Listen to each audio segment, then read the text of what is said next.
क्या समझ गए? अब ये गोपियां मानने वाली नहीं है। महाराज का काम शुरू कर दिया, जितनी गोपियां हैं उतने ही गोपाल बने गए। किसी भी लड़की को ये खबर नहीं है कि कन्हैया हमारे पास है या किसी दूसरी लड़की के पास। जब महाराज शुरू हुआ तो उस महाराज के दृश्य को देखने के लिए साधारण इंसान ही नहीं बल्कि देवताओं की देवियां भी चली रात। कैलाश पर्वत से भोले बाबा की पत्नी पार्वती जी चली तो शंकर जी रास्ता घेर के खड़े हो गए। पार्वती कहाँ? तो कहने लगी महाराज वृंदावन जा रही हूं। क्यों? कृष्ण की लीला हो रही है, मैं महाराज देखने जा रही हूं। तो भोले बाबा बोले पार्वती अकेली अकेली जा रही है, हमें क्यों नहीं ले जा रही? हमें भी लिए चलो, हम भी महाराज देखा है। तो उत्तर दिया प्रभु बा औरतें ही औरतें जाती, पुरुषों का कोई काम नहीं। तो भोले बाबा ने जवाब दिया पार्वती बा औरतें जाती है, हाँ औरतों को कोई नहीं रोकता, हाँ तो तुम्हारे पास तुम्हारी कोई साड़ी रखी है क्या? मतलब ये है। बोले तो बोले बाबा से एक दिन क्यों प्यारी हम भी जनाने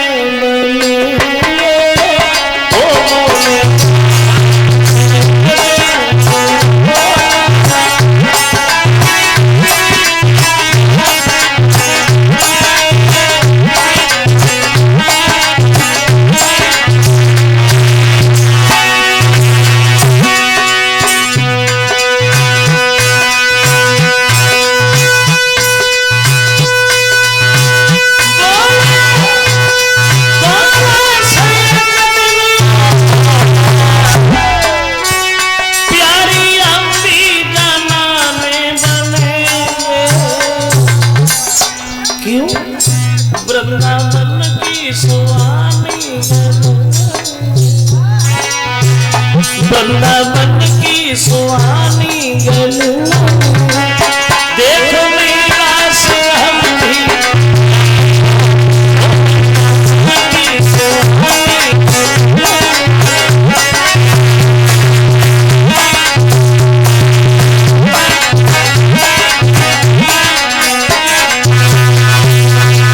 पार्वती बोली जनाने बनोगे, साड़ी पहनोगे तो तुम छुपोगे कैसे?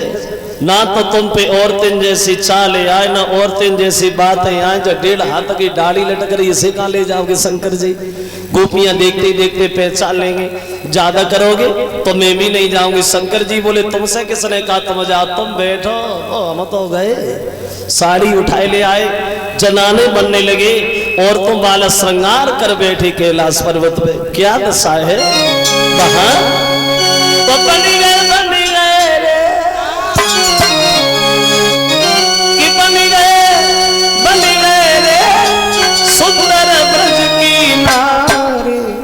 वो सजावे बोले पार्वती।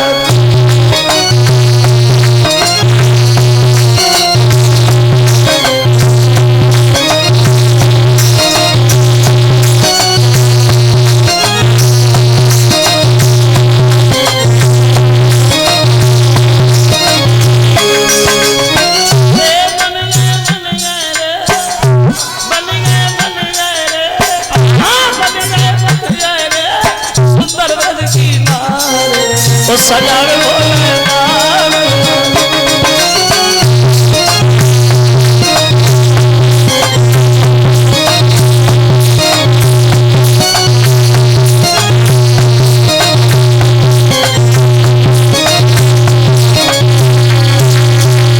रखना बहन भाइयों संत भक्तों। जब भोले बाबा लंबो घूंघट मार के तैयार हो गए, अब बोलो पार्वती अभी कोई पहचानेगा? तो पार्वती बोली शंकर जी गोपियां देखते ही देखते पहचान लेंगे, मेरी बहुत हंसी होगी, मत जाओ। शंकर जी बोले मत जाओ, पूरी रात हो गई, मत जाओ तो मत ना जाओ, हम तो गए। चल दिए। पार्वती बोली रुको हम भी आ रहे। बोले आ तुम आगे आगे, हम पीछे पीछे। और आगे आगे पार्वती, पीछे भोला भंडारी। बड़े मन में मगन है, विचार आ रहे बचपन में कन्हैया को देखा था, आज दोबारा फिर दर्शन होंगे, ये सोच के आगे बढ़े हैं। लेकिन महाराज में घुस भी नहीं पाए, उससे पहले एक लड़की ने दरवाजे पे खड़ा कर लिया, खड़ी हो जा। तो पार्वती बोली हम तो महाराज देखने आए हैं, देखो खूब देखो, ऐसे थोड़ी देखोगी, कैसे देखेंगे, परिचय बताओ, कहां से आई, क्या नाम है तुम्हारा, कहाँ रहती हो, तब जाओगी। तो पार्वती मन में सोचने लगी हम अपना परिचय तो दे देंगे, जो पीछे घूंघट मारे खड़े इनके लिए क्या कहेंगे, ये कौन है। बोले तुमने हमें पहचाना नहीं, मैं हूं ना, मैं कैलाश पर्वत से आई हूं। गोपी बोली अच्छा माफ करना पार्वती जी, शंकर जी की पत्नी, आप जाओ आप जाओ। अब पार्वती अंदर घुसी, भोले बाबा घूंघट मारे पछेली लगे। अब गोपी ने खड़ा गले, खड़ी हो जा, तुम ही तो बताता हूं कहां से आई। अब बोल ही नहीं रहे हैं, चुपचाप खड़े हैं। पार्वती ने पीछे मुड़ के देखा, शंकर जी तो दरवाजे पे ही रह गए, लौटे हैं क्यों, इन्हें काय को रोक लिया, इन्हें क्यों नहीं जाने दिया। गोपी बोली माफ करना पार्वती, हम आपको तो जानते हैं भोले बाबा की पत्नी है, और जे घूंघट मारे खड़ी जे मेरे समझ में ही नहीं आई, अगर तुम्हारे साथ आई है तो तुम्हें इनका परिचय दे दो। पार्वती सोचने लगी हाय अब का कहे, एकदम से शंकर जी का हाथ पकड़ा, धीरे से झटका दिया, कितनी बार का घर पे बैठो, अब नहीं माने, बताओ क्या कहिए, इससे क्या कहे। शंकर जी बोले मन में ऐसो कह देना, भीतर लो पहुंचने मेरे खाए फिर तो सब देखी जाए। अब पार्वती बात बदल गई, आपने ने पहचाना नहीं, और पहचाना इसलिए नहीं, देखा नहीं, ये है ना कोई गैर थोड़ी। बोले कौन है, बोले सुना ना कौन है, कि जय गणपति की कि न की, बोले जो मेरे पुत्र गणेशी है ना, कि मेरे बेटा की बहुरिया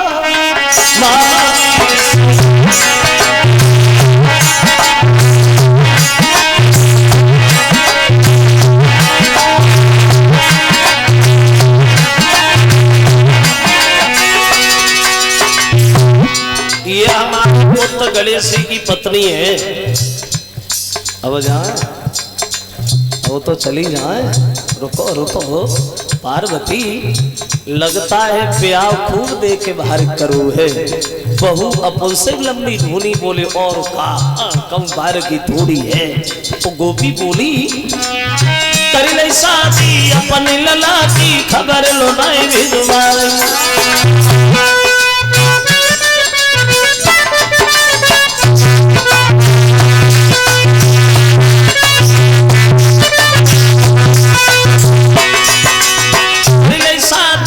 लला की खबर लो नहीं भिजवाई। घूंघटनी का हटैयो देखे, कैसी बहुरी आई, कैसी बेटा की बहुरिया।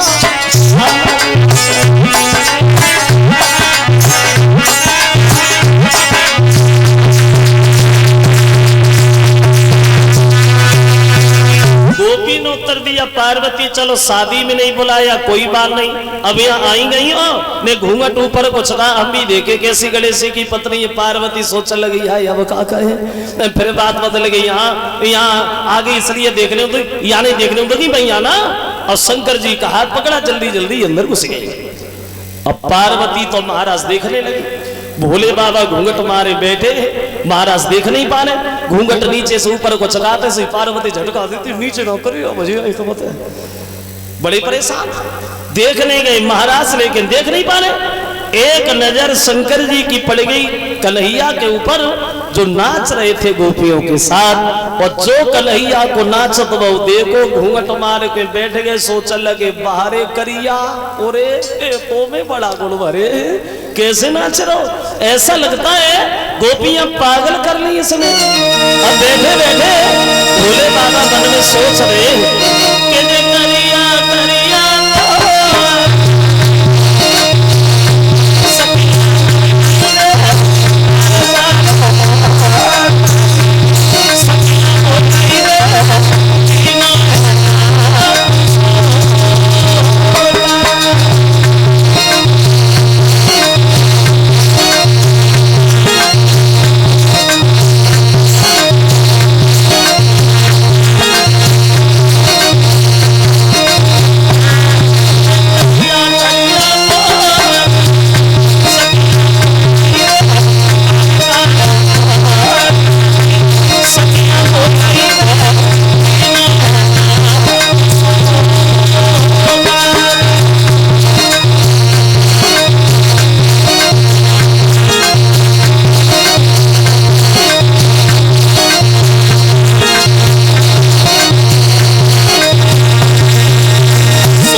तो चैन न आयो नाथ को अब सुंदर छटा निहार, सोई डमरूली नो हाथ में वसाड़ी धरी उतारे।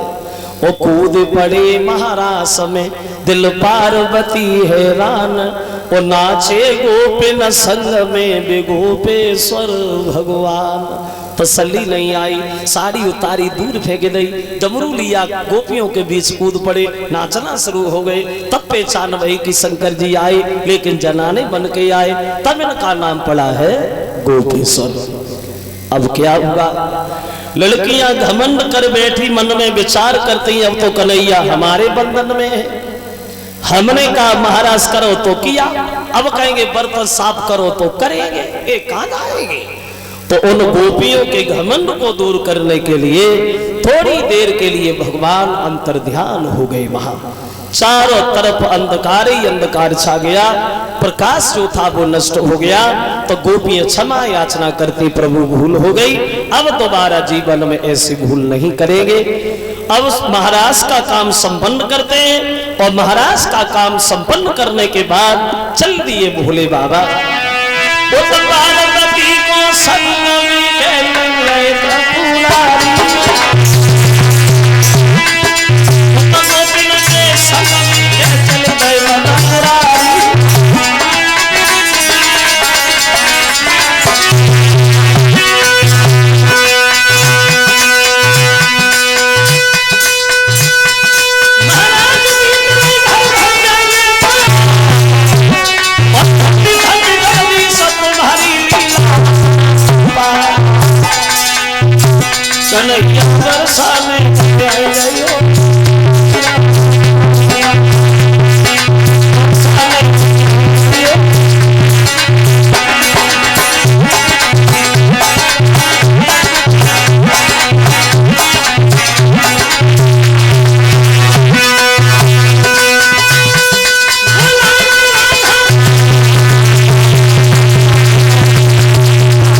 इस तरह से महाराज का काम संपन्न किया है। वहां भोले बाबा चले गए पर्वत पे, कन्हैया लौटे आए वृंदावन।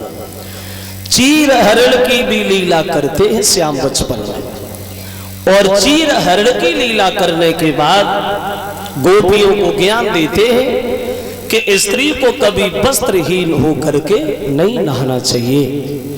जो स्त्रियां बिल्कुल वस्त्रहीन होके नहाती हैं, नग्न होके नहाती हैं, लक्ष्मी उनके घर से सदा सदा के लिए चली जाती है, और जल में रहने वाले वरुण देवता का अपमान होता है। भागवत में तो यहां तक प्रमाण है, अगर स्त्री के घुटनों तक जल है तो उस स्त्री को उस जल में घुसना भी मना है। ये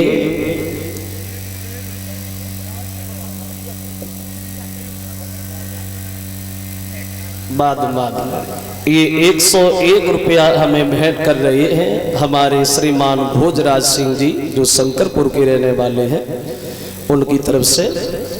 अभी थोड़ी देर में दे समय दे तब गाना, हाँ अभी बैठ। ये 100 रुपया आए हैं कृष्णा सनोव दशरथ सिंह, एक मुकुट एक हार, और 21 रुपया साथियों के करीब आए हैं कृष्णा की तरफ से। और 501 रुपया भिजवा रहे श्रीमान शेर सिंह यादव, ये सैयापुर के रहने वाले हैं, घनश्याम के साले साहब, उनकी तरफ से। 200 रुपया हमारे पास, 100 रुपया सभी साथियों को भेंट किए हैं श्रीमान चंद्रभान सिंह फौजी, उनकी तरफ से 200 रुपया हमारे पास, 100 रुपया सभी साथियों के करीब आए हैं।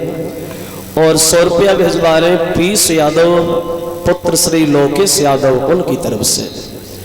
तो इधर भगवान अपनी लीला में लगे हैं, और उधर कंस बड़ा दुखी है। तो देवर्षि नारद कंस से जाके मिले हैं।